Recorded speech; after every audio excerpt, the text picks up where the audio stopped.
Retour sur le plateau de politique avec nos invités Jean-Marie Colombani de Slate.fr, Gaël Broustier, chercheur en sciences politiques, membre de l'Observatoire des radicalités politiques à la Fondation Jean Jaurès, Frédéric Seyss, donc éditorialiste politique à France Culture et co-auteur avec Marion Lourdes Dans l'enfer de Bercy aux éditions Jean-Claude Lattès, et Bruno Rouget-Petit, éditorialiste à Challenge. Je répare, tout à l'heure j'ai dit journaliste, je suis désolée, je vous ai déclassé, je suis vraiment navrée. Me revoilà en Ligue des Champions. Voilà. Alors, vous disiez tout à l'heure atterrant le programme de Benoît Hamon. Alors, Benoît Hamon ne croit plus au travail. Selon lui, la robotisation va détruire le travail, donc il faut le partager, d'où les 32 heures, le revenu universel. Et Valls, lui, ne veut pas abdiquer. Il croit à la société du travail. Je vous propose d'écouter ce que disait hier soir donc Benoît Hamon sur la dette. Il veut en quelque sorte l'effacer. La dette, c'est aujourd'hui la dette environnementale. Elle est prioritaire. Ah non, elle est aussi financière, monsieur Hamon. Monsieur Boulot, 2200 milliards d'euros. Si votre priorité c'est là, ça n'est pas la mienne. Je n'ai pas d'avis sur la question. Ma priorité, c'est la dette environnementale. Donc il n'est pas important de ne pas rembourser les 2200 milliards de dettes. D'investir dans la transition écologique. Frédéric Seyss, alors, effacer la dette, ça aussi, c'est de l'utopie. Vous trouvez ça atterrant ou... Disons que c'est ce qui conditionne toutes les imprécisions qui sont dites par ailleurs, puisque quand on met bout à bout l'ensemble des propositions, ça semble complètement irréalisable. Ensemble, oui, voilà, c'est ça. Il y a beaucoup de dépenses nouvelles, même si le revenu universel a été progressivement raboté au cours de la campagne. Et il n'augmente pas les impôts en plus. Et voilà, il n'augmente pas les impôts. La seule recette qu'il aurait, et sur laquelle il n'a pas été très disert, c'est une simplification, dit-il, de l'impôt sur le patrimoine. Il parle d'un transfert de richesse, mais sans du tout détailler de quelle manière il obtient ces masses de milliards d'euros qui financeraient l'ensemble de ses priorités. Donc ça, c'est la limite de Benoît Hamon, et c'est peut-être ce qui fera que son score de dimanche soir ne sera pas aussi éclatant qu'il le souhaiterait. Jean-Marie, vous avez bondi hier soir en entendant ça. Parce qu'au-delà, on a l'impression que il ne doit ni regarder la télévision ni lire les journaux, Benoît Hamon, parce que à nos portes, la Grèce, il y a le Brexit d'abord, et puis il y a Trump et l'effet Trump qui est en train d'acclimater l'univers aux fake news, c'est-à-dire au gouvernement par le mensonge. Et là, on a l'exemple d'une tentative de gouvernement par le mensonge, parce que faire croire aux uns et aux autres que la dette n'existe pas et qu'on va l'effacer, mais on va l'effacer comment ? C'est-à-dire on va placer la France dans la situation de la Grèce. Et la situation de la Grèce, ce sont les créanciers de la Grèce qui se réunissent et qui disent oui, on va libérer un petit peu la Grèce de tant de sa dette, ou ainsi de suite. Mais c'est hallucinant. Et parle-t-il de la France ? Donc on se dit voilà, il peut comme ça, avec une grande tranquillité, donc la marche arrière pour le Parti socialiste, pour les socialistes dits de gouvernement, est proprement hallucinante. On ne sait pas où sont passés Mitterrand, Delors, c'est ce que disait Bruno tout à l'heure. Rocard. Et ce qui s'est pratiqué pendant le quinquennat de François Hollande. Donc là, c'est vraiment... je trouve que Manuel Valls, alors pour le coup, en cours de débat, ne se soit pas étranglé d'indignation. C'était aussi la marque que Manuel Valls essayait de corriger sa propre image et de se forcer un petit peu à sourire. Mais dans la réalité, c'est absolument... Mais Gaël... Oui. Pardon. Et c'est la même chose pour le revenu universel, qui peut être en effet un beau débat, une idée intéressante, mais historiquement, c'est la quintessence du libéralisme. Elle ne va pas me démentir. C'est la quintessence du libéralisme. Et à partir de là, Benoît Hamon dénonce la dérive libérale, la dérive qui aurait été libérale du quinquennat. Donc incohérent. Donc non, c'est pas seulement incohérent, c'est mensonger. Moi, c'est ça qui me choque le plus, parce que après, à ce jeu-là, qu'est-ce qui va résulter derrière tout cela ? Si jamais on lui donnait le pouvoir, il résultera une colère supplémentaire. Parce que face à la réalité, il y aura bien le constat d'une réalité différente. Et quant au travail, toute la logique sur le travail qui est défendue est une logique malthusienne. Le travail ne va pas disparaître, il change de nature. Alors qu'on dise... C'est ce que disait Valls. Prenons l'exemple de ce qui a nourri Trump, c'est-à-dire le grand mal-être de ce qui était hier les classes moyennes, ouvrières notamment. Et on se dit, mais c'est bizarre, pourtant les États-Unis sont en plein emploi. Sauf que le plein emploi, il est aussi fait de petits travaux qui remplacent les jobs valorisants d'ouvriers qu'ils avaient avant, et d'où le déclassement. C'est ça la réalité. Le problème du travail, c'est celui-là. C'est pas le problème que le travail va disparaître. Et donc là encore, on fait un espèce de saut comme ça dans l'avenir et dans l'inconnu pour tripatouiller un discours qui n'aura pas de réalité. Oui, mais cela dit, c'est ça qui est choquant dans tout ça. Donc ce qu'il faut comprendre, c'est pauvre dans l'analyse, c'est pauvre dans la préparation, et dans la mise en œuvre. Et c'est mensonger dans un certain nombre d'énoncés qui sont faits. Gaël, cela dit, ce discours-là, ce discours de faut une société du loisir parce qu'effectivement la robotisation, l'automatisation fait qu'on aura moins de travail et qu'on va vers une société. Alors, Aubry disait à une certaine époque, ça avait fait pchit, la société du care. Voilà, c'est quand même, ça sonne quand même aux oreilles socialistes. C'est une belle musique pour certains, parce que certains crient au génie. Quand on voit les résultats du premier tour, quand on voit les sondages, c'est un discours qui plaît. Cette société dont on ne va plus rien faire, on va travailler moins, on va faire de la gym et ça va aller bien. Les sondages, je serais beaucoup plus nuancé. Je serais beaucoup plus nuancé. Ce qu'il disait. D'abord, sur la question de la dette, moi je suis un Strauss-Kahnien convaincu de l'après 14 mai 2011, et je pense que quand Strauss-Kahn disait qu'on pouvait effacer la dette à condition qu'il y ait un accord global pour cet effacement, je pense qu'il y a la voie pour l'effacement de la dette ou d'une partie de la dette au niveau mondial, pour peu que les acteurs soient d'accord. La question. Non, mais ma question, c'était pas celle-ci. C'est les conditions de la Grèce. C'est les conditions de la réalité. Oui, parce que c'est un pays au milieu de 28 autres. La question de Benoît Hamon sur la question du revenu universel. Cette musique plaît. C'est ça que je voudrais comprendre. Parce qu'en fait, les classes sociales qui ont soutenu le Parti socialiste pendant longtemps ont été fragilisées par la crise depuis 2008, et elles sont en panne à la fois d'une satisfaction matérielle et d'un horizon idéologique.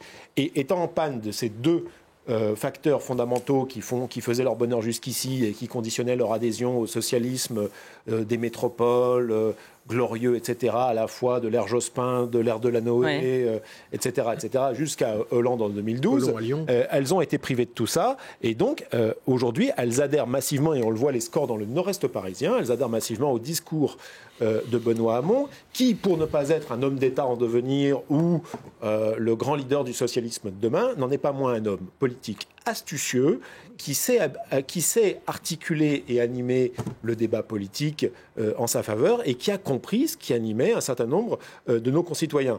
La question de faire de la gym tous les jours, non. La question du revenu universel est mal traitée. La question du revenu universel, c'est de dire, est-ce que la société qui a été fondée sur la base du salariat, de la révolution industrielle, il a proposé de rembourser la gym dans le débat. Je sais pas si vous avez est encore valable. Alors là, je suis preneur. Vous avez zappé Bah oui, on est preneur.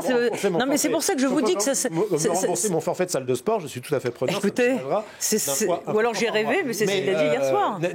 Néanmoins, il répond comme ça. Il répond par ça à une attente de classes sociales qui sont aujourd'hui en panne, non seulement de projets, mais qui sont en difficulté économique. Et la question du revenu universel vient y pourvoir. Maintenant, elle est très mal traitée. C'est-à-dire qu'on ne va pas jusqu'au bout du débat sur la question de la société, de la République telle qu'on l'entend à tout point de vue dans les 30 prochaines années. Et ça ne peut pas être que simplement qu'un artifice comptable ou simplement que octroyer X euros à tant de millions de personnes. J'entends tout ce que dit Gaël, mais il oublie quelque chose, c'est que le paradigme est en train de changer. Mais justement, Gaël nous parle, oui, mais 1 200 000 électeurs, peut-être 1,6 million. Je suis d'accord. Au minimum, 1 million de moins, probablement 1 500 000 de moins qu'en 2011. Plus de 2 fois. Ça veut dire qu'il y a quand même des électeurs qui ont déjà tiré les conclusions de ce qu'était devenu le Parti socialiste. Ça, je suis d'accord. Voilà. Ils sont chez Mélenchon. Je suis d'accord. Je pense que pour un très gros morceau de ce qu'était l'électorat socialiste, ils sont chez Macron. C'est ça qui est... Mais non, mais c'est ça qui est en train de se passer. Il y a scission moitié-moitié. Je ne sais pas, mais parce que là, on est dans un débat de faux semblant. On continue de débattre comme si le Parti socialiste était encore le parti hégémonique de la gauche de progrès démocratique, républicaine et radicale. Mais c'est en train de changer, ça. Il se passe quelque chose.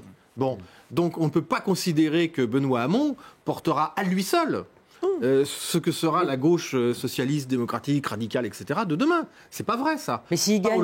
Mais il gagnera pas, parce qu'il est dans une... Non, mais s'il gagne les primaires, je veux dire. Mais même, il ne peut pas gagner l'élection présidentielle. Non, mais ça, on a compris. Mais c'est la donnée de base qui conditionne tout le reste. Mais c'est ce que j'ai dit dès le début. Vous allez avoir un moment aussi où les électeurs vont entrer dans la séquence du vote utile. Donc vous avez beaucoup d'électeurs socialistes qui peut-être sont dans les 8% aujourd'hui, qui sont prêts à voter, je termine vite, qui sont prêts à voter pour Macron, mais pour Mélenchon, pour Hamon. Mais ceux-là vont se dire à un moment quand même, Macron c'est quand même plus proche de la victoire, donc ils vont aller chez lui. Et puis vous en avez qui se diront aussi, voter à gauche dur, on va aller chez Mélenchon parce qu'au moins le score sera plus gros. Donc il va être écrasé. Sur cette question du revenu universel dont on parle beaucoup, moi j'ai peur qu'on soit un petit peu comme au lendemain du 22 janvier 2012.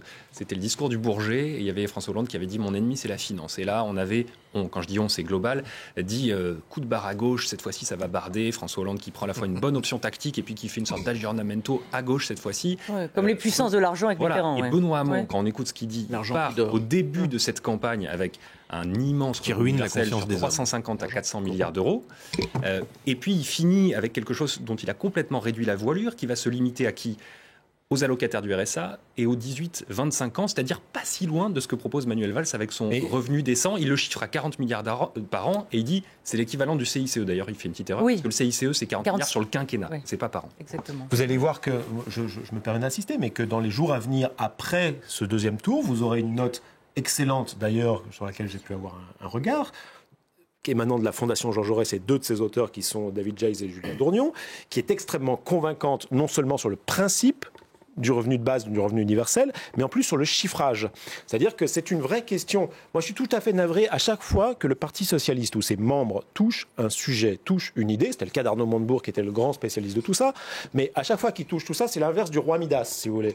Transformer n'importe quoi en or, eux, c'est l'inverse. Et donc, c'est-à-dire en plomb. Au moins en plomb. Et au mieux en plomb. Oui, voilà. Parfois, on est même sur le laiton. Non, mais plus. Et donc, non, mais si Benoît Hamon, qui a lancé cette idée, avait commencé par être un peu plus humble dans la définition de ce truc-là et dire c'est en train d'être testé en Finlande, non pas sur l'ensemble d'une population de 5,5 millions habitants, mais sur 2000 Finlandais, et on va regarder les tests, on va voir ce que ça donne, etc.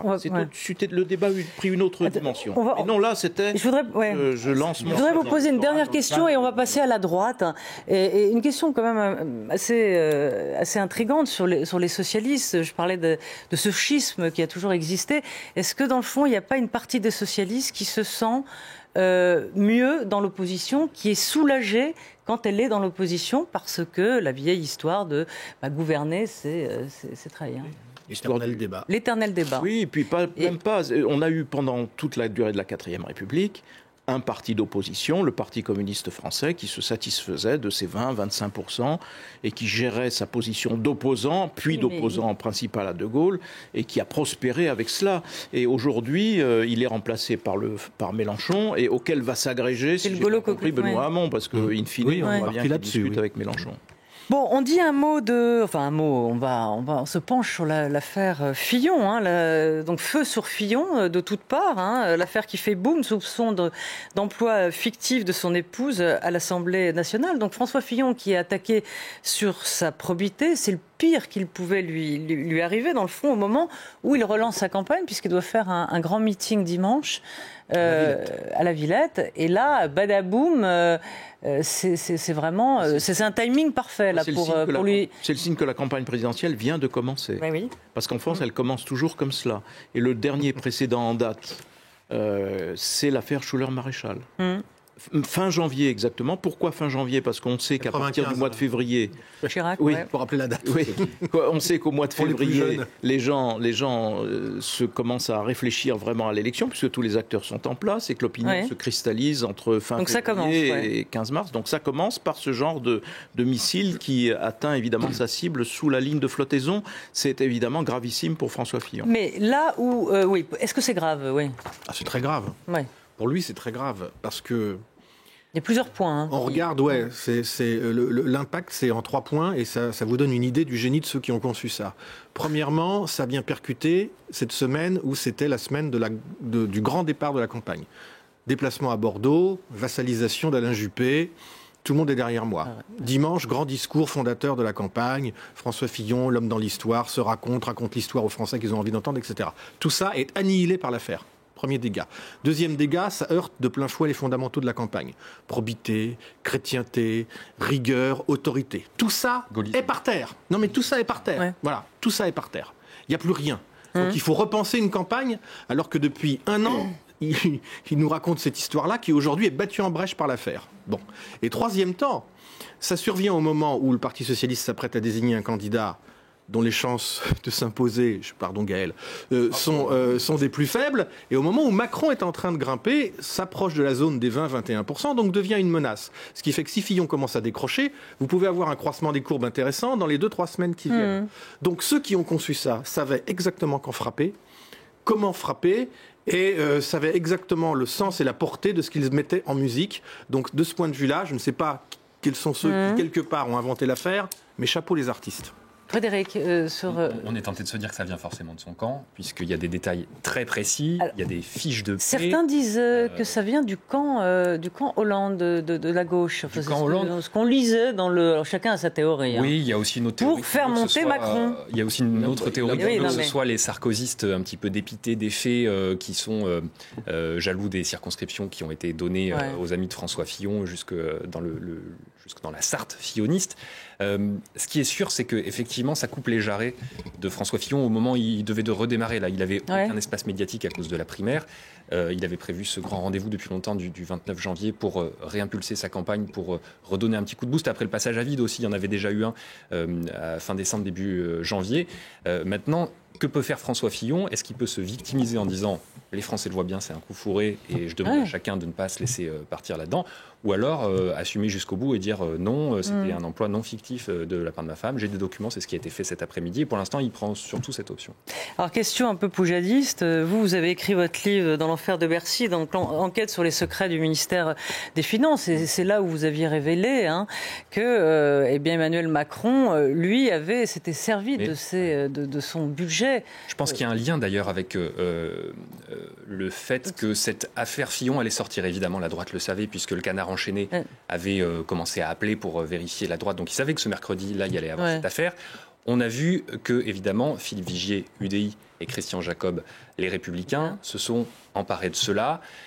Et on dit Macron a détourné de l'argent, etc. Ce qui n'est pas ce qui est marqué dans le livre, ce qui n'est pas ce qui est écrit dans le livre. Mais eux l'ont vendu comme ça pour faire une sorte d'équivalence et pour qu'on ne comprenne plus rien et pour dire, voyez, finalement, tous un petit peu... Tous pourris. Oui, c'est ça, inventer une affaire... Voilà, affaire dans l'affaire, jusqu'à ce que plus personne n'y comprenne rien.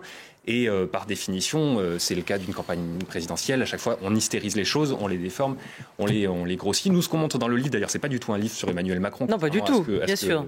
C'est sur comment le ministère de Bercy s'organise, comment c'est une rampe de lancement, comment le ministre a du pouvoir. Et un vrai lobby, un vrai pouvoir. Par rapport à l'administration de Bercy, c'est quelque chose de central. Si on veut comprendre pourquoi les ministres qui arrivent à chaque fois sont à peu près ligotés à Bercy dans ce grand ministère, on voit que c'est aussi un ministère où il y a énormément de turnover. C'est un ministre tous les 1 an et 3 mois en France.